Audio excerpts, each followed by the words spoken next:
কালিহাতীতে ইউএনওর বদলি প্রত্যাহারের দাবিতে বিক্ষোভ মিছিল ও মানববন্ধন।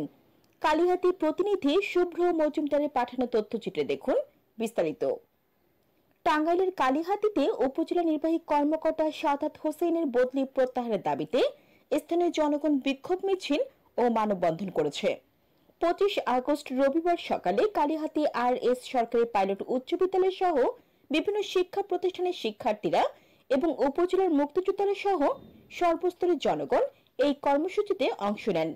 মিছিলটি উপজেলার প্রধান সড়ক প্রদক্ষিণ করে এবং শেষে উপজেলা নির্বাহী অফিসারের কার্যালয়ের সামনে বিক্ষোভে পরিণত হয়। ইউএনও সময়ের আগে তার বদলিটা হয়ে গেছে, এমন না যে তার জায়গায় অন্য কোনো একটা ইউএনও দেওয়া হয়েছে। তার দায়িত্বটা সে এসিল্যান্ডকে দেওয়া হয়েছে। তো আমরা মনে করি এটা একটা অবৈধ বদলি। তো আমরা এটা ছাত্র সমাজ সকলে মানব না। ইউএনও সাদাত হোসেনের জনপ্রিয়তা ও কার্যক্রমের কারণে এলাকাবাসী তাকে তাদের এলাকায় রাখতে চায়। এজন্য তার বদলি প্রত্যাহারের দাবিতে এই কর্মসূচি পালন করা হয়েছে।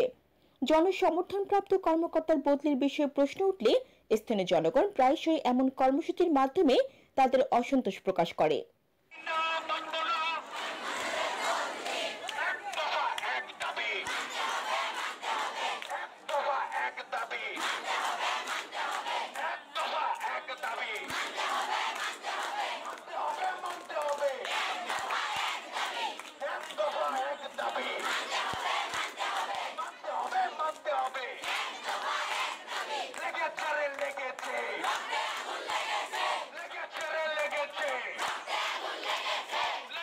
Nadia Tabassum, ATP Bangla news.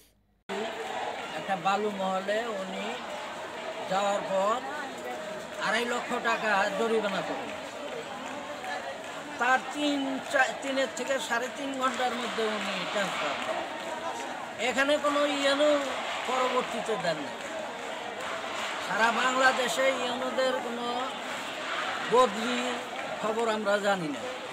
কাজেই অবৈধভাবে যে ওনাকে একটা পক্ষ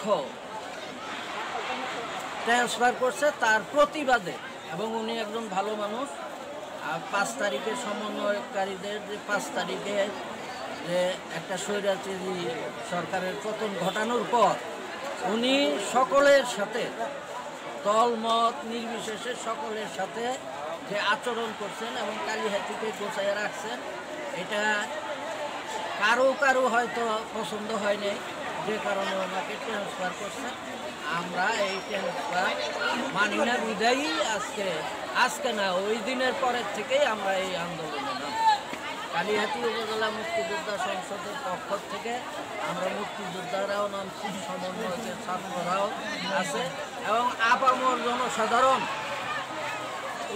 উনি কালিহাতীতে থাকুক, উনি থাকলে কালিহাতী ভালোভাবে চলবে, এটা আমরা বিশ্বাস করি বিদায়ী আমরা এই আন্দোলন।